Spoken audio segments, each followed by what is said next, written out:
আমি কি কোনো জুলুমবাজ? আমি কি হত্যা করেছি? আমি কি চাঁদাবাজি করেছি?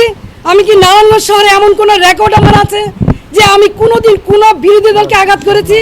তাহলে কিসের জন্য, কি কারণে, কোন ষড়যন্ত্রের কারণে, কার স্বার্থে আমাকে অ্যারেস্ট করা হলো? আমিও প্রশাসনের কাছে জানতে চাই।